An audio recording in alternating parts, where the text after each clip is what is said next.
Hey everyone, Dr. Leah here. Thank you so much for joining us for another episode of Vet It Out. Today we have a special guest, Ray Connors, who has been working with the state of Connecticut Animal Control Division for over 34 years. Ray, thank you so much for joining us today. Oh, it's my pleasure to be here. So what got you started in animal control? I've always had a soft spot for animals. I grew up actually on a dairy farm. We moved from Danbury to New Milford. There was a dairy farm across the street. I was 11 years old. I went across the street to that dairy farm, and I never went home. So I always wanted to be around animals. So that's how my love for animals started. And then there was a job actually that came up at the Connecticut Humane Society back in the early 80s, and I went to work there as a kennel person. Made horrible money, but it didn't matter. Yeah. It didn't matter. Dog poop and bad money. And that's exactly what it was. And it didn't matter. And so a job came up for the state. I took the test for the job for the state, and I started at the bottom rung with the state, and 34 years with the department, and never had a boring day. Yeah, I can imagine. Yeah, never a dull moment when you're working with people and animals, and the people who get all sorts of crazy when it comes to animals. Oh God, yes. Yeah. And how. Yeah. And I mean, a lot of them have good intentions where they want to help you and what can I do to help and things like that. And then some of them just get in the way. So you got to kind of put them off to the side and so that you can focus on the job that you need to get done. Anytime you're working with animals, it's one of those things where it can be a pretty thankless position. Other than the animals that you help and the success stories, there's a lot of scary, wild stuff that goes on. Is there ever a moment when you were in your career where you're like, I'm fearing for my life right now? Yes, more than once actually. And where a gentleman did not like his neighbor's dog. He took a shot at the dog and hit the dog in the spine. And I went and investigated, and this was my suspect. And when I went to talk to the suspect, he had a gun on his side, guns in the house, and everything. And it was just me alone, you know. And animal control officers at that time, my department especially, we were not armed or anything. So it was just me and my wit. Oh my goodness. You know, and actually I got the guy to confess. Really? I talked to him for like 2 hours and got the guy to confess, yeah, I did that. Client communication skills matter. That's find a common ground. It was just find a common ground. And that's what I did with the guy. I found a common ground. And then we were talking first name basis. And then I finally just says, look, I know you did it. You know you did it. Just tell me you did it. And he says, yeah, I did it. I says, okay, well.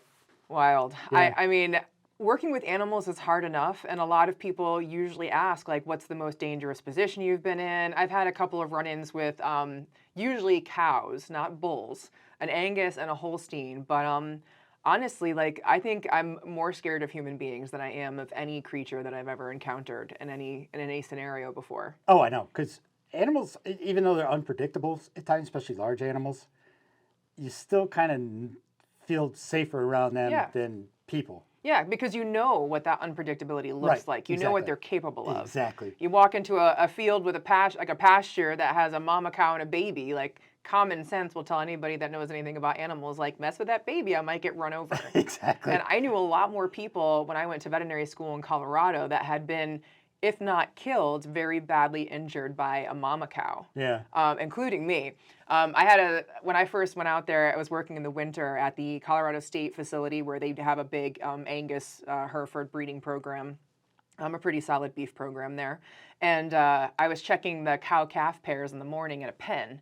And Temple Grandin, who I'm sure you've heard of her, amazing woman. I took her livestock handling behavior class. Wow. And so she designed all the gating. Yeah, and the special chute so that the animals don't feel like they're trapped in a situation. And these were impenetrable fencing that these animals were in. I'm walking through and checking pairs, and at the very end, I'm in there for 20 minutes, I see a little calf in the corner up against one of these amazingly sturdy fences that she designed. And it was like the sea of cows parted. And then I look, and at the other end, it's a cow. And she's looking like she wants to kill me. I'm like, oh my gosh. And I stood up just in time for her to hit me in the chest with her head. Pinned me up against those solid gates, repeatedly hit me. And then I was able to like turn around and start running away. And she put her nose between my legs underneath my butt and just was like, and I'm flying through the air like, this is it. This is how I'm going to die. And but thankfully, it was snowy and icy. And when I hit the ground on ice, when she started running up my back, driving her head into me, she was pushing me on the ice rather than crushing me. Somehow I got away, scrambled over the fence. She hits the fence and is coming at me, and I'm like, thankfully it was freezing, so I had Thinsulate Carhartt coveralls on, and I like checked myself over. I had no skin on either palm from sliding across the ice, and like I hurt to breathe. And I like limp over to the office, and I walk in and I see the manager, and I was like, I just got run over by a cow. And she was like, oh my God, are you okay? And she sees me shaking and bleeding, and she was like, did you get her tag number? And I was like, it's probably stamped in my back somewhere. And I went to class that day. I was doing a graduate research program, and I was like, I'm sorry I'm late. I'm all beat up, and like it was hurting to breathe. I'm sure I cracked ribs. And my professor in that class and one of his best friends who's ranched his whole life raising cattle was killed by a cow 2 weeks prior to that day. Wow. Yeah. And so I feel pretty lucky, but even then, people still scare the living daylights out of me. Cows don't really scare me. Yeah. Probably because I've been around them so much. I won't ever go in with a cow-calf pair ever again and turn my back, that's for sure. No. Especially a beef breed. Yes. Yeah, they're coyote killers. Yeah. You know, they're trained to make sure that no predators will get near those babies. And those mamas are hardcore, but we don't want them protecting the calves from us. Yeah. Even though they're you know, the apex predator. So I remember one case we were on, we were doing an animal seizure at this place, and there was 2 young steers that were there, and we were having a hard time getting them in the trailer. Nobody, my fellow officers, they didn't know anything about cows. I was the cow guy. So I got a bucket of grain, got them into our trailer, and then, of course, they got their heads in the bucket. They closed the door behind me. I'm in the trailer, and all they hear is a slamming back and forth. Ray, you all right in there? And they hear slam. I just try to get the bucket from the head of the cows, from the steers. And they actually grew up down at the rescue barn we had at Niantic at the women's prison. Oh, really? Yeah. That's awesome. Yeah. So they had a program in Niantic where prisoners would get trained to take care of animals, kind of give them a second shot at life, career training. At that time, the Department of Agriculture went ahead and built a barn, working with the Department of Corrections and Department of Transportation that helped build this barn. It was a used barn like you would see at a fair or something, but we made it more of a solid structure. And it was 22 stalls. And we needed a place to put large animals at the time during any kind of seizure like that. So we put it there, and we worked with the Department of Corrections. They would have inmates work at the barn with our staff, at the Department of Agriculture staff. And it was a win-win for both. Yeah. So it really worked well. And actually, it got to be so good that we ended up building a second barn. Oh, that's wonderful. With a vet exam area. And Dr. Thor Hippa, at the time, he was closing his practice, and he donated a bunch of mats for us and gave us his stocks for to examine horses. And so it was really nice. That's awesome. Yeah. Usually when people think about animal control, they're thinking like dogs, cats, like your smaller domestic animals. But in your position, in your career, you've worked with all sorts of animals, large, everything. Small, wildlife. Everything, from cockfighting to finches, little finches we investigated, where people were fighting those things. Fighting finches? Fighting finches, saffron finches. Yeah. Oh my gosh, that's crazy. Yeah. I mean, I've obviously heard of cockfighting and dog fighting. Yeah. You think those are pretty common. Yeah. But yeah, never in a million years think of little birds going after each other. It was a cultural thing, and these guys would get together on Sunday, every Sunday, and fight their little finches. And that's amazing. And the funny thing is the house where this was done, that the wife got fed up of all these guys being at the house every Sunday. So she's the one that ended up calling the police gave She the tip that she reported them. reported Oh them. my goodness, So, that's wild. so I imagine you've seen some scenarios like that where somebody's telling on somebody else, and then there's that whole element of now they're fighting, and you're just like, I'm just here for the animals. Like exactly, yeah. I don't want to get in your That's domestic yeah. situation That's why right now. we try to have the police department with us so Oh we my don't get into that kind of stuff. Yeah, Yeah. crazy. Oh yeah. And so eventually, you said you were kind of like unarmed at the start, but at the end of your career, what were you allowed to have on you for protection? We would carry pepper spray. We would have batons for self-defense, and we had shotguns, which were more or less for euthanization of Yeah, an livestock during animal. rabies. Oh, okay, yeah. So we wouldn't go to somebody's door with a shotgun in our hand because it's not Yeah. not good public relations that way. No. So and we had our wits. And So no tasers, no other, no no tasers, smoke, no handguns. no handguns. And a lot of departments do. A lot of municipal animal control officers work directly under the police department, and a lot of them do carry sidearms now. So they're moving forward. Yeah. Yeah.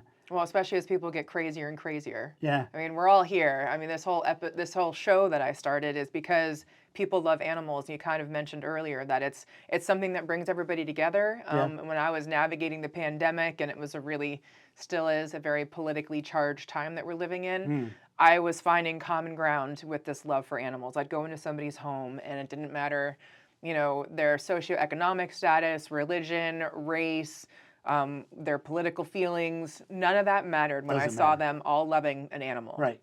And that was our common bond. Yeah. But also, that bond is what makes people a little nuts, and it makes our jobs really dangerous. And, the other reason why I'm doing this podcast is because in veterinary medicine, we now have one of the highest suicide, drug, alcohol abuse rates. And this is extending to all people who work with animals. And I think, in addition to the veterinary community, the law enforcement side of it, I mean, I think you guys are subjected to just as much of this emotional turmoil that kind of comes with the job. Well, it does. You get compassion fatigue. Yeah. And I'm sure you're familiar with it. And you see a lot of burnout in this. And Yeah, that's why your career is very impressive. yeah, and the thing is if you stay in this job long enough and you try to go back to a civilian job, you can't, your mind isn't set that way any longer. Yeah. So you can't do that. So you tend to stay where you are and just suffer your way through to get it done. Or, we use, in animal control, we use a lot of gallows humor. Yeah, I mean, my dark, morbid humor is how I survive. Exactly. And sometimes people will say stuff around me, and I'll comment, and they look at me. I'm like, I'm sorry, I'm a hospice veterinarian. I'm very dark, and this is how I survive. Yeah, like if I had gallows humor. Yes. And I'll give you a case in point. Actually, there's one story. We went to this house. A woman unfortunately passed away in the house, and there were dogs in the house. Oh no. And so the fire department and EMS could not get into the house because of the dogs, so we had to go get the dogs first. So we go in the house, and the house is filled with beer cans. I mean, filled, where you're just walking and your head's almost hitting the ceiling because you're walking all over these beer cans. And so me and my partner at the time, we're standing there, and all of a sudden we're standing on something solid. And I says, "What are we standing on?" And we kick the cans a little bit, and we're standing on the coffee table. That's how deep they were. Oh my goodness. But my partner, he looks around and he goes, "I wonder where she threw the first can," because of that. But where did this start? But we ended up getting the dogs out, and there was family actually from Illinois that was able to come and take the dogs. So it worked out well for the dogs. Was it like a hoarding situation with the animals, or did she have a reasonable number of critters? She only had those 2 dogs, but the hoarding situations, ay. Yeah, and I mean, and that is one of those emotional connections to animals, usually well-intentioned at the start, and then very quickly can get out of control. It is a mental health problem, and there's this I need to save them all mentality until it gets to the point where they can't afford to take care of the animals, let alone themselves, and financially. Hi, Rain always wants to be a part of our show. Can you get down, sir? No, okay. All right. Well, And that's a tough thing. I see that with rescue organizations as well. You know, like they start out trying to do the right thing, and then it's like, you have a little too many animals on this property. Yeah. These animals' care is kind of slipping through the cracks. What people don't understand, and I think folks are a little bit cavalier about this concept of like, I'm going to take in a living, breathing creature and then potentially neglect it. And I don't think people even realize the legalities associated with that. You know, because education is everything, we're kind of wanting to start filling in the gaps from the ground up about when you choose to take responsibility for another living animal, you have some basic legal responsibilities to uphold. First and foremost, basic veterinary care, right? Exactly. Yeah. Exactly. And you know, when you go to adopt an animal or take an animal off the street, say you're going to take in a cat or something that, you know, is you want to help out, you got to factor that in, that it's going to cost me X amount of dollars a year to care for this animal in food, veterinary care. God forbid something serious happens, that this animal needs surgery. My own dog, thank God for pet insurance, had a spinal stroke. Fibrocartilaginous embolism of the spine. That's what I meant to say. FCE in short. But luckily, you know, she came out of it. But thank God for the pet insurance. Yeah, Because- rehab and everything. Yeah, because the normal person without pet insurance, they would have, chances are that dog would have been euthanized Yeah. at that point. You know, rather than, oh, well, you know, I can't have a dog that's just dragging her back legs all the time. Yeah. Well, and I really respect that you had the pet insurance and you were able to do that. But also, what some people don't realize is humane euthanasia, if you couldn't help her and she was in this debilitated state, a lot of people think euthanasia is a really bad thing. Like, it's a sin, it's wrong, it's naughty, it's us giving up. But, you know, with the financial constraints that come along with being responsible for another living being, I mean, humane euthanasia is an incredible and important option. And I tell people there's way worse fates than death. Oh, and how? And just yesterday I was there's a woman who has a ranch on Facebook, and she had a mare who broke a front leg. The people who are coming out because she euthanized her, she was 24 years old, which was how old my horse was when he had to leave this world. He had a severe colic and maybe possibly could have been trailered to a facility and survived the surgery, but that was a $10,000 decision to make, and he was suffering, and he was suffering so horrifically, and he was kind of at the stage of his life where he was starting to show his age. He was getting crippled. He was having really bad diarrhea every winter that I couldn't get under control.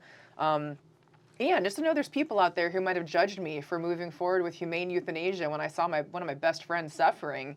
People are nuts. It's not an easy decision. No. But it's something that it's not about us. Yeah, exactly. How we feel. It's about the quality of life for the animal. Yeah, and we make it about us. There were people who were like, "Oh, you could have put her in a sling, and like bones will heal if you can be bothered to pay for it." And it's like, that's not how it works. No. Most people don't realize that with a dog or a horse, their legs and their front half of their body are attached with only muscle.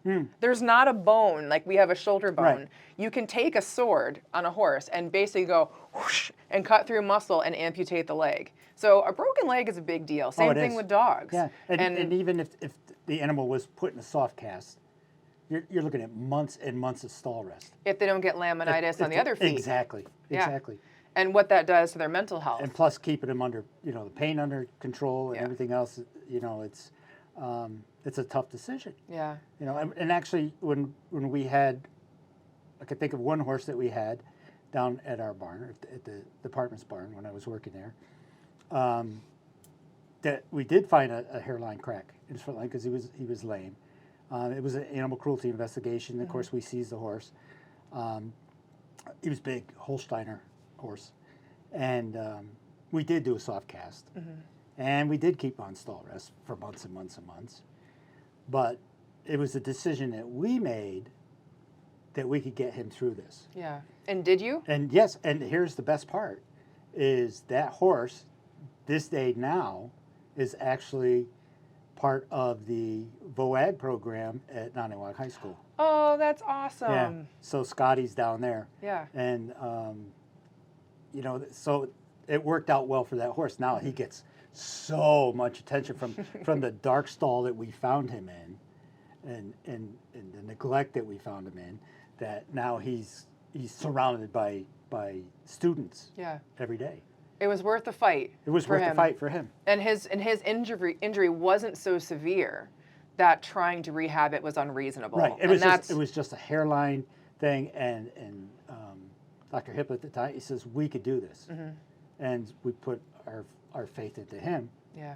And it worked out well. That's awesome. Yeah.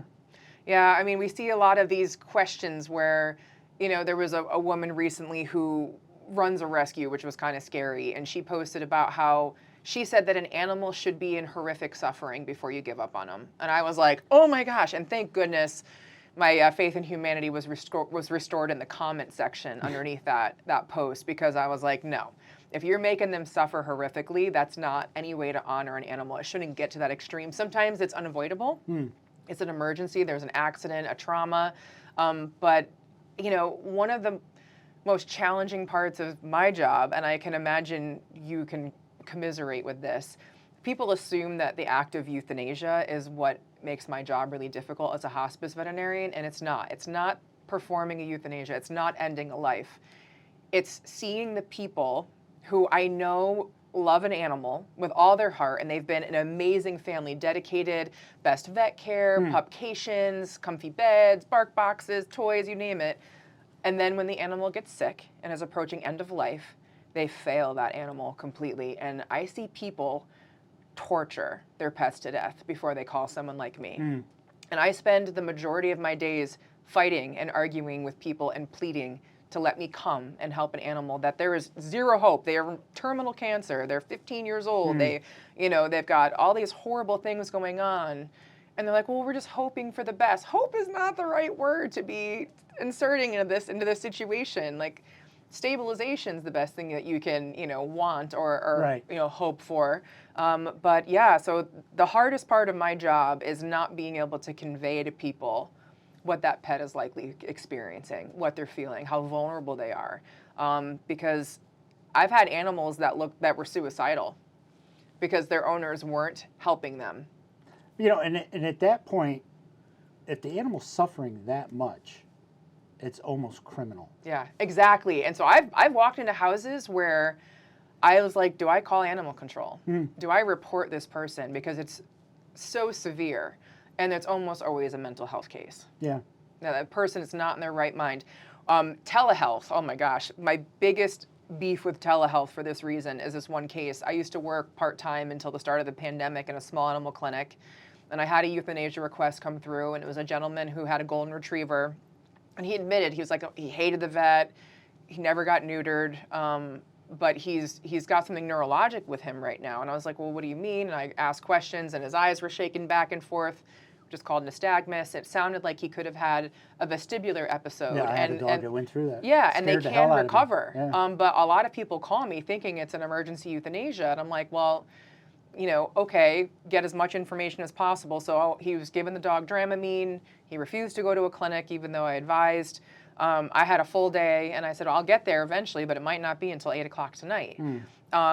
He was checking in with me, and he was like, yeah, you have to come tonight. And I get there thinking that this might be a vestibular case. And I walk in the door, and as soon as I opened it, the stench of rotting flesh, necrotic flesh, just hits me in the face. And I was like, oh my God. And then I go in, and I look at this dog, and he is a body condition score of 1 out of 9, emaciated. This dog was a skeleton with leathery, rotting skin stretched over it. And he had what was likely a squamous cell carcinoma of his nasal planum, the wet part of your dog's nose. And half of his face was eaten away from cancer. And this gentleman mentioned nothing about any of that. He was focused on the fact that the dog was neurological, his eyes were shaking back and forth, he couldn't walk without spinning and falling in a circle. And I walked in, and I was like, it was one of the, like, I'm haunted by this case. I could still smell it, like, in my mind. Isn't it funny how things like that stay with you? Yeah. Yeah, I was traumatized. Certain things will always stay with you. Yeah, and I'm drawing up drugs. Like, I couldn't even hand over the consent form to the guy because I was so desperate to get drugs into this dog. and he comes over and he leans over me as I'm like getting ready to give pain meds to this poor creature. And he was like, "Are you sure it's time, doc?" And I was like, like, Oh my God. what? Like, I can't even. And these are the type of people we're dealing with. And it sounds so unreasonable to the general public who might be watching or listening right now. And it's like, we encounter cases like this every day where we see extreme suffering. Sometimes it's neglect. Sometimes it's people just trying, thinking, holding out hope when there shouldn't be, feeling like euthanasia is a bad, dirty, wrong thing. Religious opposition to euthanasia, some of them also like the most traumatizing cases I've walked in on, where they finally are like, oh, well, now I don't have a problem with it because now I feel like a bad person because my dog's in such bad shape. And then I go in and I'm just like, I should report you. So, and that's it's not about the person. No. It's about the quality of life for that animal. Yeah. Yeah. I don't care what it was, dog, cat, bird, whatever. Horse, cow, whatever. Birds, like you said, the fighting finches. I've seen some pretty horrific cases of bird neglect when people get like parrots and they live so long. Yeah, and you have to put them in your will. Yes, they're going to outlive you. My donkey might outlive me. He's going to try. He's in his mid-20s, so he's still got a potential 20 years to go. But yeah, it is wild. And when we were down in Key West filming with the Florida Keys SPCA, they're having a rabbit problem, domestic rabbits, because people who buy bunnies for their kids at Easter Oh, God, please. and put them in the basket or chicks. Please don't do that. Animals are living creatures. And this is the thing, like I said, we're so cavalier. We're like, oh, I want this, so I'm going to buy it. And then Easter's right around the corner. So yeah. don't go to a store and buy a bunny because it's cute, because it's not going to stay a cute little bunny forever. Yeah. And, unless you plan on keeping that animal throughout the course of its life, it's not a throwaway item. Yes. And people treat them like that. And, they were talking about how there was a pet store who was selling these rabbits to people, and then they weren't getting them spayed or neutered. Some of them were breeding in possession of their new homes. And then, I don't know who started it, but somebody was like, let's just release them behind the Taco Bell in Key West. And that whole breed like rabbits thing is legit, folks. So there is a massive population of domestic rabbits now in Key West they're trying to manage. So, basic responsibilities of pet ownership, things that people might not know they can get in trouble for, where you could actually issue a citation. Go. Lack of proper care. Something as simple as that. The things we've been talking about. That's under the statute. That's cruelty to animals. Yeah. Failure to provide proper care. Yeah. So what class felony is that? Or neglect. It's actually a misdemeanor. Misdemeanor. Yeah. Shouldn't be. But they're going to try and work on that, I guess. Yep. I was watching some of the proposals that were out. They had an animal welfare symposium. I know, when I was in Key West, yeah. But I did get a chance to watch some of it, and it looks like some of the proposals are to do that, to stiffen some of the fines and make mandatory fines and jail sentences, especially for this more serious cases. Yeah. Just explain to people what's an equivalent misdemeanor to something like that, like glittering. Oh, no. You could get a year in jail. Okay. So even though it's a misdemeanor. right, and that's per animal. So if you had, in a hoarding situation, if you had 60 animals, you could possibly get 60 years in jail for the 60 animals. Would you? No. That wouldn't happen. But and as long as I'm talking about hoarding cases, I've done my share throughout my career. And we talked about it being a mental health issue. What we do now is we worked with the courts, and now it's mandated that they get some type of psychological counseling is mandated as part of the sentence. And whether it's because they go in probation, we're not going to lock up a 90-year-old woman who had 30 cats in her house. No. We can get her help, and then we can keep tabs on her and make sure she doesn't accumulate that many animals again. Right. Yeah. Right. Yeah, and so when we were in Florida, Dexter's Law was something that's a big deal. So now there's going to be a directory listing anybody who's convicted of animal cruelty, and I think that's a great idea. This case in Connecticut that we're dealing with, yes, she's not supposed to have animals, 34 counts, I think, of cruelty. Yeah. And they went and checked in on her, and sure enough, she had animals in her Yep. possession. Not a dog, but I think it was like a bird or a turtle and some Yeah. cats. Yeah. And so they got her again. Yeah. And it's like, if you, we need to keep animals out of the hands of the people who don't deserve to have them. Right, and especially a hoarding situation, because recidivism is 100% unless they get help. Yeah. So you're just constantly going to be back there Exactly. over and over and over and over. Yeah. Until they get the help that they need. Now, as far as basic care, above and beyond veterinary care, what some people don't realize is basic grooming needs. Grooming. Heavily matted animals, that's not okay. No. Nails growing into pads, not okay. Right. We were talking about birds who aren't getting their beaks combed. Right, yeah. People, you don't realize. Yeah. They can't eat. Yeah. Small mammals are supposed to have their teeth trimmed. Yeah. Also get mani-pedis. I mean, we had a large animal veterinarian on, Dr. Least Doughton, and she was talking about goat people. Ironically, some people got angry at us and accused us of hating goats because we made a joke about how castrated male goats are the most useless farm animal. We were very much talking about economics. And unfortunately, a lot of people who are looking for a tax break, ag land status, will go and get castrated male goats because they're a byproduct of the goat dairy industry, of people who are raising them appropriately, and trying to make an actual business out of it. And we love goats so much that we're frustrated at the people who are getting them and doing zero research. Well, look how popular they are right now. Yes. Yeah, goat yoga. Goat yoga, goat everything. Yeah. There's goats everywhere. Yeah. You go on social media and you see baby goats in the house running around. Oh, that's cute. Let's get goats. Yeah. And then you go back and their hooves are overgrown. Right.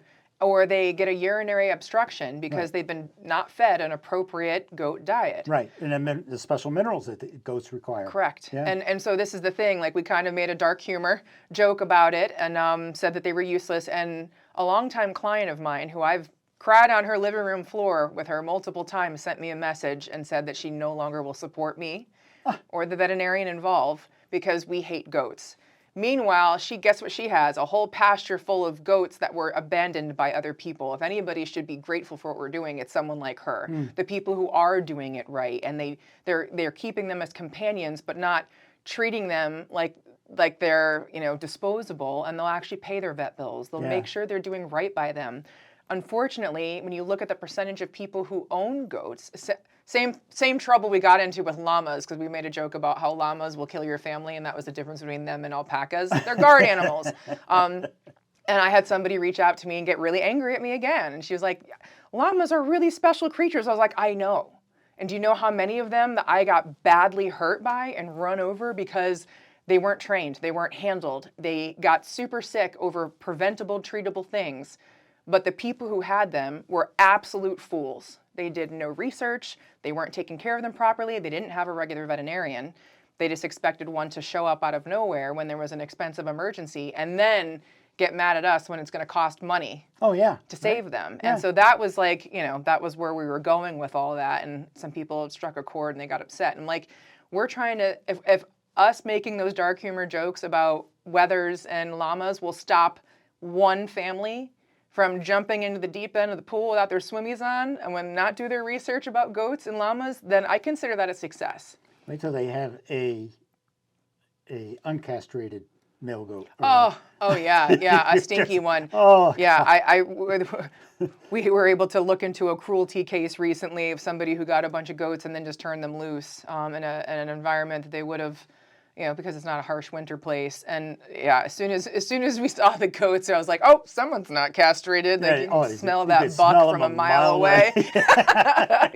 yeah. For any of you wanting to get goats, just so you know, if it's not a castrated male and he's equipped, they stink. Oh my God. They stink and they're loud, especially if they can smell a female nearby. I mean, oh my gosh. Yeah, it's they urinate on themselves. Yes, they do. Yeah. They're foul creatures, but we love them. We love them. We just want to educate people before they go out and get them. Right. And so there was a massive case with goat seizure, like I think like in the Canaan area a few years back. Yeah, it was in Cornwall. Yes. Yeah. And I mean, an obscene number of goats. Over 200 goats we ended up with. Yeah, and a lot of them had issues that if their owners were trying a little bit, could have been well managed. Oh, sure. You know, like Yeah. I said, basic hoof trimming. Yeah. Basic, not only hoof trimming, but basic feed. Yeah. Yeah, You know, absolutely. when you have close to 200 goats, It's a lot of money. It's a lot of money. Mhm. It's a lot of money and a lot of care. And it was the dead of winter, you know, and goats were having babies in the cold, and the babies weren't surviving. And, you know, it was lack of knowledge, Yeah. you know. Yeah. And that can't be an excuse anymore. No. That's what made me want to do Vet It Out was I can't stand anytime I see something that's preventable and the shoulder shrug, I didn't know excuse. So we're trying to make sure that people can't keep doing this. Yeah. Taking responsibility for a life, not doing their research, not being able to take care of them properly, and then the I didn't know. So Yeah, and the courts won't accept that. as No, an that's answer. not At an the end of the day, excuse. I didn't know. Yeah. You know? Well, you should have. Yeah, And, you should have. yeah, Well, exactly. you should educate yourself Yeah. prior to getting yourself involved in something like that. Seeing as we are in the midst of a ridiculous cold snap here in New England, kind of everywhere in the country, people don't realize making sure that your animals have appropriate protection, not leaving them outside, and that goes for extreme heat as well. I imagine you dealt with a lot of those types of cases. Oh, sure. I mean, like when I was growing up as a kid, it was everybody had a dog in the backyard tied to a doghouse. And that was the norm back in the 60s and in the 70s. And now those animals are part of your family. You know, I look back and I says, as a kid, why did I allow my family pet to be chained to a doghouse, you know, in the backyard? Yeah. You know, I mean, my pet, my dog, is part of our family. Yeah. You know, and she goes everywhere with us. You know, if we go on vacation now, she's going to go with us, no matter how inconvenient it may be. Yeah. But she's part of the family. But you can't, especially in this extreme cold like this, animals are not going to last. Yeah. Nobody can. No, I mean, a day like yesterday with the 50-mile-an-hour winds and the snow blowing, it was like I was in the North Pole. Yeah. You know, and can you imagine an animal out there just trying to keep any type of body heat going? Exactly. My donkey is probably tucked in a barn with a blanket on, a big, thick, heavy one, even though he's a donkey. And you know, and I feel bad for him in these situations, even though I know where I board him. Like they're doing everything they can, and I couldn't even walk my dogs yesterday, and they're pretty hardy retrievers because their paws were freezing. They're doing the 1 foot up, 1 foot up. I mean, it was so extreme, and so. If you see anybody who's leaving their pet out in these temperatures, first of all, you're a jerk. And if you can, please report them to animal control. I'm sure you had plenty of cold weather calls, but I also find the northern breed calls really funny. Oh, like when, I mean, this is extreme right now, but when it gets cold and people's huskies or malamutes are outside and they're throwing just laying temper in the- tantrums about coming in. Yeah. Yeah, and they're laying there with a blanket of snow over top of them and just as happy as could be. Yeah, they pop up like refreshed Yeah. and stretching. And it's like, but even right now, it's getting a little extreme for those guys. Yeah, it's just too extreme, especially days when you've got minus 30 wind chill factors. It's not fit for man or beast. Yeah. And you know, there's actually a law that if there's any type of weather warning or advisory, that you have to heed that with your animals. Yes. That they have to have proper shelter. And it doesn't matter if it's a dog or a cat or a horse or cattle. You have to heed that. Otherwise, you could face a fine for that. Just like you talking about how pets are family, I'm a spinster. I'm single. I have no children. I have fur kids. And I was offered a job down in, speaking of extremes of weather, in Key West when I was navigating my divorce. And I was like, my dogs will not do well there in the summer. No. I won't do well in the summer there either. I'm a northern breed. I don't really do so well with heat and humidity. I like to run down there in the winter and escape this a little bit. But I was thinking about my dogs, and that's another thing I'm sure you've encountered a lot. People fall in love with how an animal looks or the idea of them, even though it's not well suited for their lifestyle. Well, look at it. It's funny, the Westminster Dog Show just finished up, yes. right? And so Doberman was the top dog. So now Dobermans are going to be very popular. Everybody's going to have Dobies. And look what happened a couple of years ago with the Frenchies. Exactly. bulldogs. Now you got a brachycephalic dog, which Yeah, means which can't breed, which smush means face. push in the face. Looks like they chase parked cars. Um, but they can't take the heat. No, they can't. They can't take any extreme No, of anything. Yeah, and especially a Frenchie, they'll just scream at you anyway. Yeah, they sound like aliens sometimes. But I used to have pugs. Oh. I love pugs. Yeah. I always love pugs. But they're a special dog. I mean, you cannot take them out in the heat. You know, and on a hot day, they got to be inside. Yeah. You know, they cannot take the heat because they have enough trouble breathing. I mean, I don't think from a wolf to a pug, I don't know how it got there, but Humans ruin everything. Selective breeding is a nightmare. Exactly.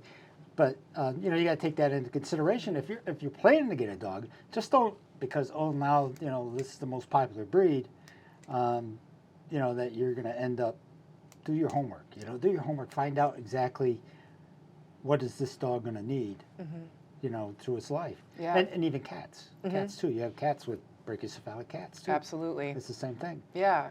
And what's really challenging for me right now in these extreme temperatures is I still have relatively young middle-aged animals who need an outlet for all their energy. They need playtime, they need interaction. So if we can't make that playtime and that mental stimulation happen outside, we got to do it inside. You can't just lay on the couch with them. Like, I'm playing with them and we're chasing balls in my tiny living room. We're doing something, I'm taking them for car rides, even though we might not be able to get out for very long. Like, you need to keep it going. Oh yeah, they need that mental stimulation. Absolutely. Yeah. And a lot of behavioral issues kind of are resulting. We're seeing this in the human population as well. People are getting animals.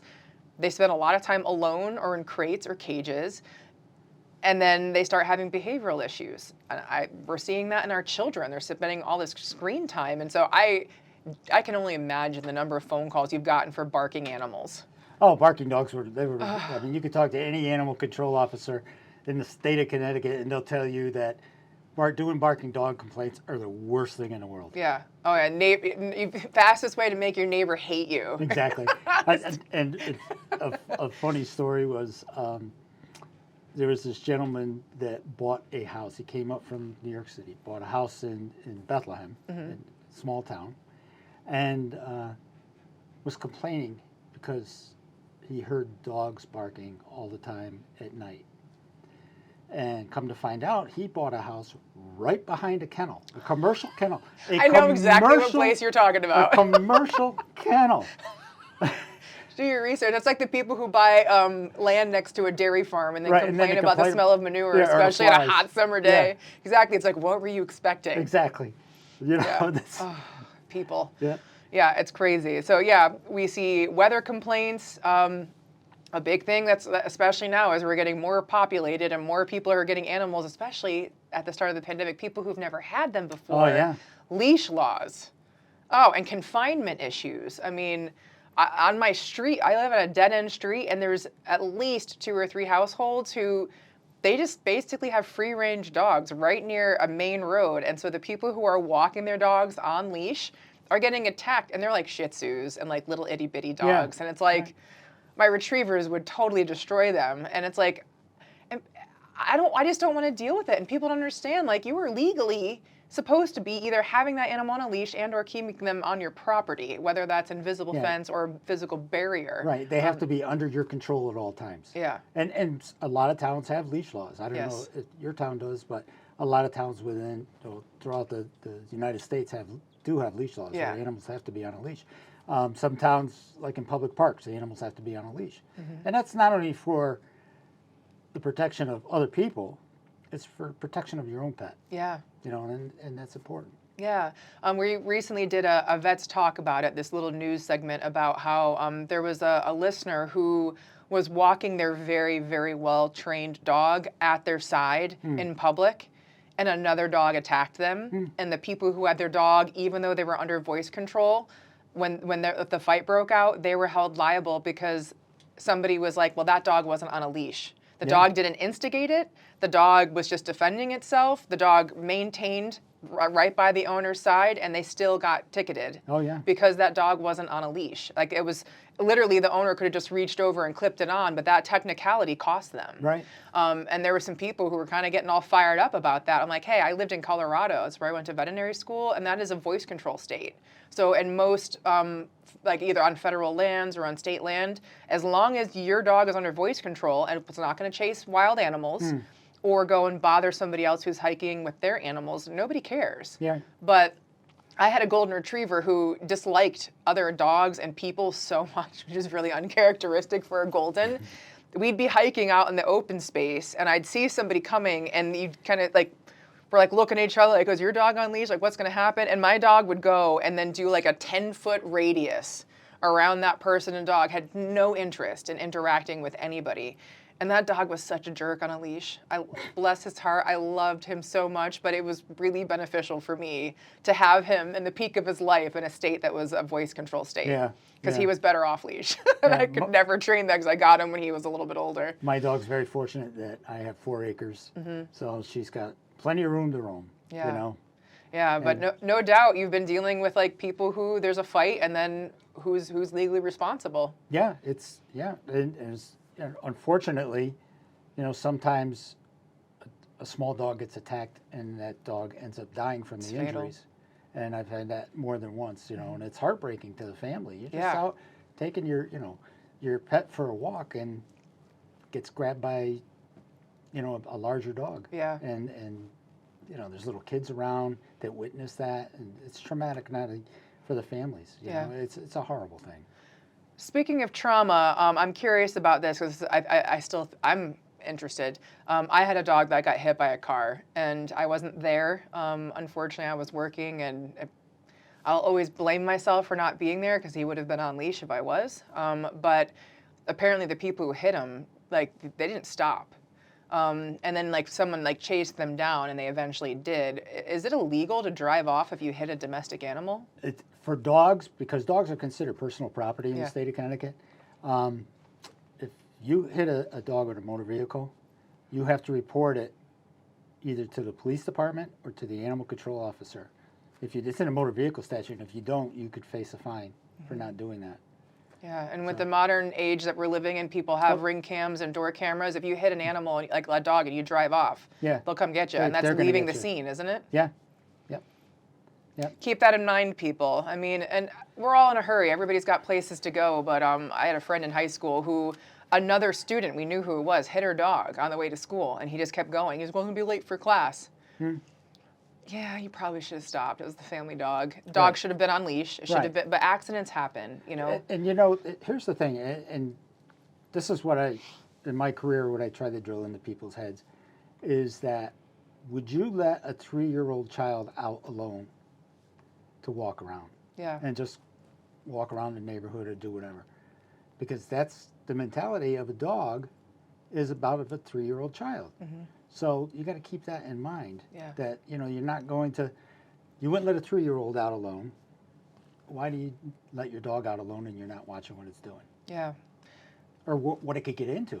Exactly. Unattended. Unattended. Eating mushrooms in the yard that have, is this one poisonous? I mean, this little one here, when she was a puppy, it was like a crazy mushroom season, and I lost track of how many times I tackled her and scooped her mouth, and then we were like frantically trying to do some mushroom ID. And especially this time of year, if there's a frozen pond or falling through the ice. Fall through the ice.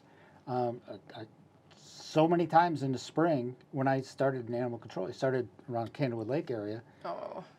Every year, dogs would wash up. Yep. That's horrible. And then you end up with just, with the collar, and you find the owner, and you look on the lost dog list, and they've been missing a dog since December or something. And come to find out that the dog fell through the ice and drowned. Yeah. I mean, we were talking about Frenchies and then also unattended or like, confinement for dogs. I had an attorney that I helped her with end of life with her French bulldog, an amazing woman. And she was trying to adopt another Frenchie through a rescue organization. And that rescue organization wanted to deny her the application because her yard wasn't fenced in. And she had the best response I had ever heard. She was like, the fact that my yard isn't fenced in, my dog has much better quality of life and is far more safe, because she lived in like Warren, which is a very rural area. Bobcats, coyotes, bears, all sorts of things. And she said to the rescue organization, she said, if I had a fenced in yard, first of all, I know a lot of people who have fenced in yards and their animals are completely neglected. They never interact with them. They never exercise them. They go in and out to go to the bathroom and then like check. They're not taking them for walks. They're not taking them for car rides. There's no mental stimulation, no life outside of their what's in their house and in their fenced-in yard. This woman said, she's like, because I don't have a fenced-in yard, my dog goes to work with me. It goes to church. Like everybody in town knew this dog. She was always at church. Takes her hiking and kayaking, all the things. She was in a backpack most of the time because of, Frenchies can't breathe. But she said, she was like, I'd be an absolute fool to put a French bulldog out in a fenced-in yard in this area unattended. It's asking for a problem. And they ended up adopting a dog to her. Yeah. And I was like, yeah, that was a really good argument. And as long as we're talking about that, I mean, if you leave your animal unattended, and, we're living in a rabies world right now. Yes. And since 1991, rabies has been in the state of Connecticut. Well, the mid-Atlantic strain of raccoon rabies has been in here. We've always had bat rabies. But just because it says that it's raccoon rabies, it's not limited to just raccoons, of course. It's skunks, it's woodchucks, it could be any mammal can get this strain. And, if your animal's outside and unattended, you don't know if this has come in contact with a potentially rabid animal, whether it's a raccoon, especially with spring starting to pop up now, hopefully soon. Yeah. And that animal, if your dog has saliva on it from that rabid animal, and you go ahead and touch your dog and you got saliva on your hands and you had a cut on your hand, you can get secondary contact. You yourself could get rabies that easily, even if your animal's vaccinated. Yeah, 100% fatal, people. 100% fatal. I remember there was somebody recently like, well, there was this case study of this boy who survived. I'm like, oh my gosh, are you really going to take a chance on a 1 in millions case? Right. And again, like, I don't know anything about that research study. It's not worth it. And every decision we make about our health and our animals is a weighing of risks and benefits. And I recently saw on a Facebook group with veterinarians, somebody said, my grandpa, who was a veterinarian, always said, ain't no maybes when it comes to rabies. And I was like, that's awesome. I'm definitely going to be using that one. And this is especially important now because we're living in a time where there's a lot of question about the validity or necessity of vaccinations. People are questioning the medical community as a whole. I mean, I've had people look me in the eye and tell me that my job is a joke, being a veterinarian is a hoax. It's unnecessary. I'm like, very interesting. If you have animals, I love to hear how you're taking care of them. But anyways, there was recently news about the new mRNA vaccine, which is a comparable technology that we were using for the COVID vaccines. Right. And so people are starting to be like, oh, I'm not going to vaccinate my pet for rabies anymore. It is legally required, correct? It is. Any dog or cat over the age of 3 months has to be vaccinated in the state of Connecticut. And it's supposed to be performed by the age of 12 weeks, correct? Yeah, right. It used to be 16. Yeah, it's 3 months of age. Yeah, and we bumped up that timeline because of risk of exposure. Exactly. Yeah, I had a family who had a dog who forgive me. I had a family who had a dog where it was 2 young boys and it was a Beagle Basset Hound mix. A bagel. And they had talked with a holistic veterinarian who would have actually advised not vaccinating for rabies in this state until 6 months of age. And they told me that, and I'm like, you live in Cornwall, Connecticut, like that dog can run outside and be face to face with an animal that's potentially rabid, and now you've got boys. Right.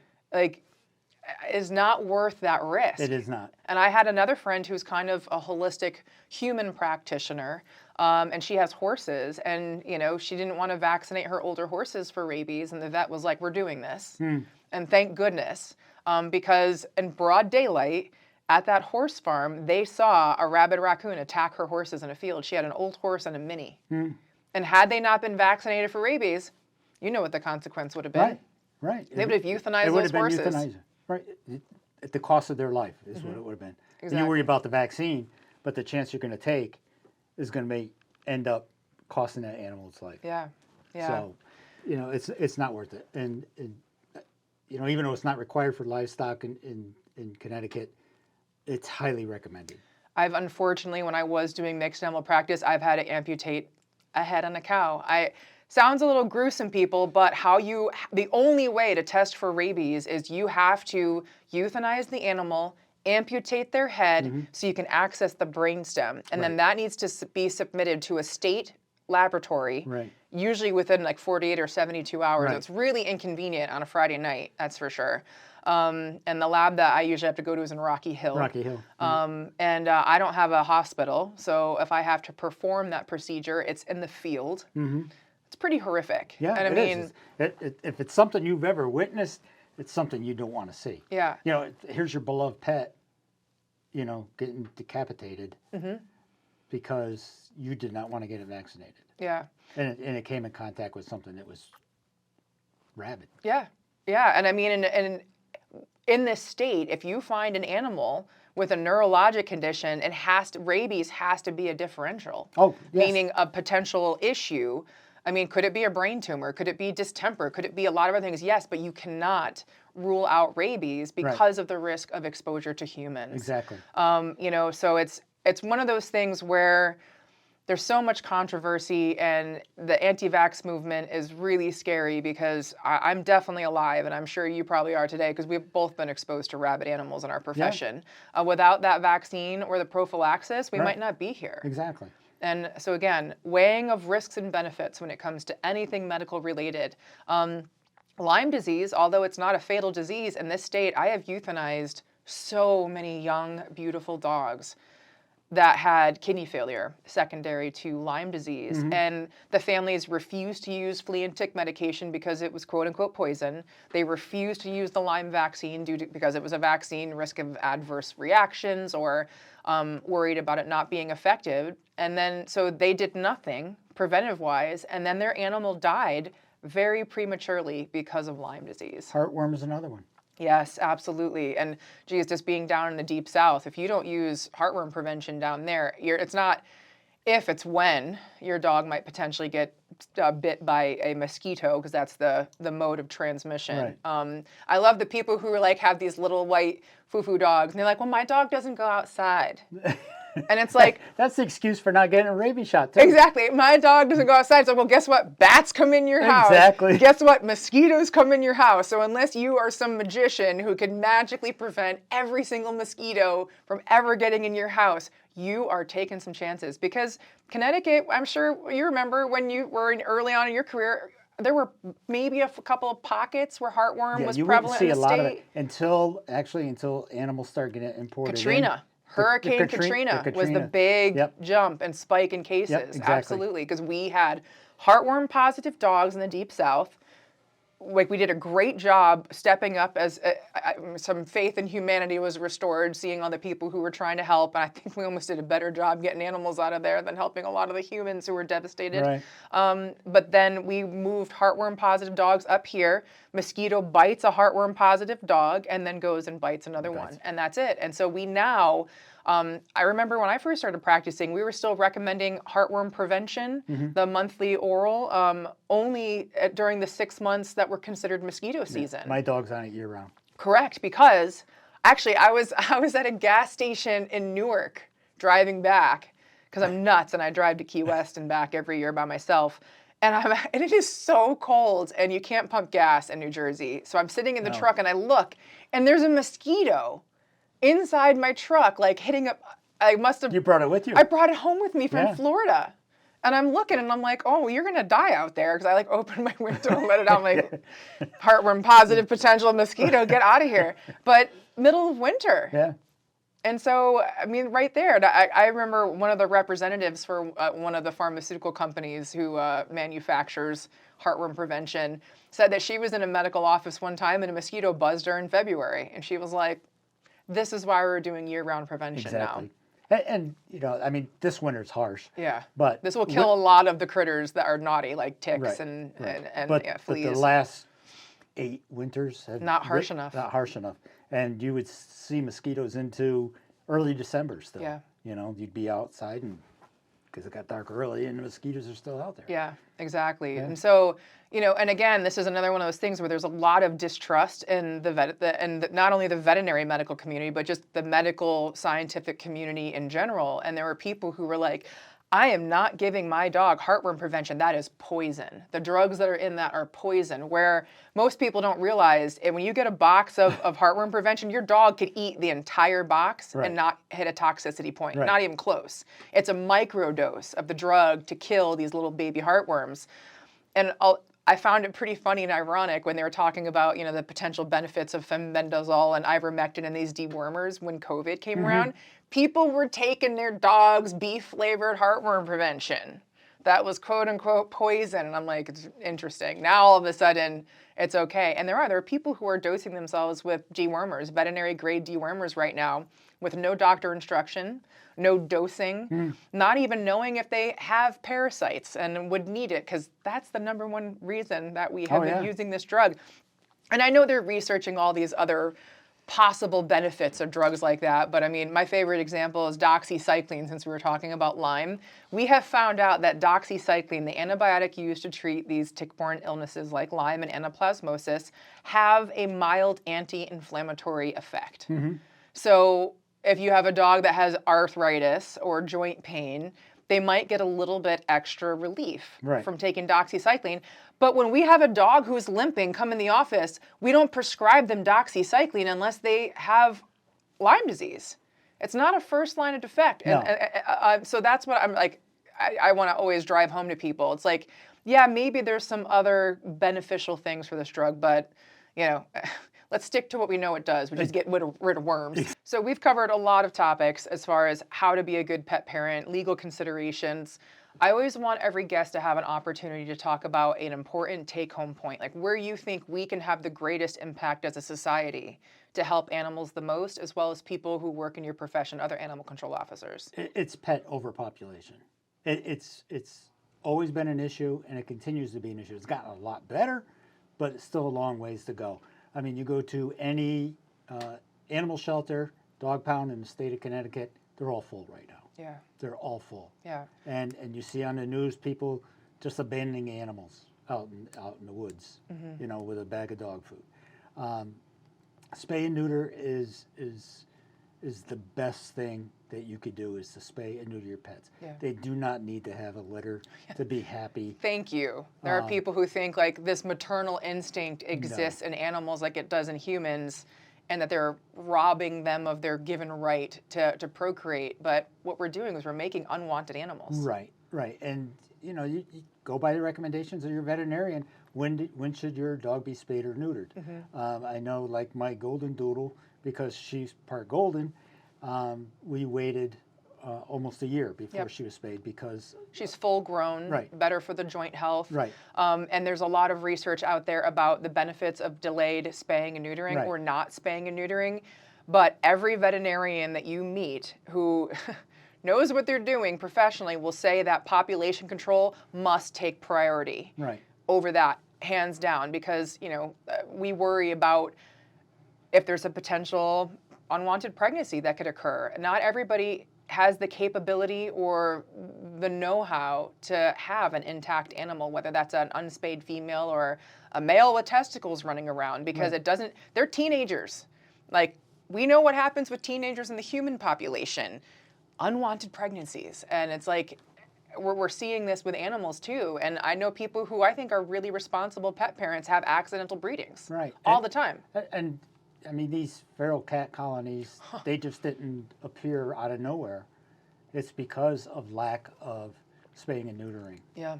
It's just unwanted litters that just keep getting dumped. And, and it's just gets to be a bigger and bigger problem. Yeah. The state does have a program that helps some groups with grant money. Spay-neuter vouchers. Spay-neuter vouchers. If you adopt an animal from a municipal dog pound, you get a voucher that goes toward the cost of vaccinations and spaying and neutering. Yeah. I think we need to expand on that. As you said, that we've done a good job of trying to manage overpopulation of pets with the financial stress that families are facing now, the limited availability of veterinarians, as we we can't keep up with the numbers. No. There's not enough of us. So what we're seeing is, a lot of unwanted pregnancies, not because a family, was like, oh, we're just not going to spay and neuter. They couldn't afford it. Right.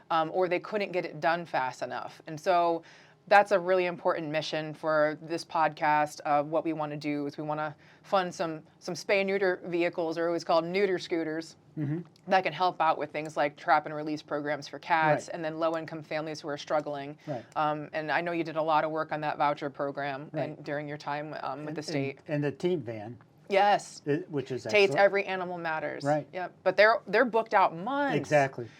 Yeah. So this is another thing that people need to take into consideration when they get an animal. If you adopt or purchase an animal and it's not spayed or neutered, like, you've got a sexual maturity timeline to get on top of. Right. And so making sure that your veterinarian can get you in, or you've got a voucher, is important. And a lot of animal control officers now are actually having the dogs spayed or neutered prior to adoption. Thank goodness. So We've got enough on our plate, and some people aren't getting it done. They don't have to follow up. In Yeah. other words, they know that it was done, and here's your dog. Okay, you want to adopt this dog? Okay, I got a spay appointment for her on such and such a date. Perfect. You could pick her up after that date. Excellent. Yeah. Well, Ray, I can't thank you enough for all of your years of service, trying to help animals and people. I mean, you ooze empathy and knowledge, and I'm so honored to have you here. And what a gift for the public who's watching right now. This was so much fun. And we're going to do it again as we get a little bit more advanced in our topics. We'll definitely have you back, and hopefully you can be involved in our plans to get some neuter scooters on the That'd be ground great. and up and running. That'd be great. Hey folks, Dr. Leah here. Thanks for watching my podcast, Vet It Out. For more content about everything animal, make sure you like and subscribe and hit that notification bell to have the latest updates.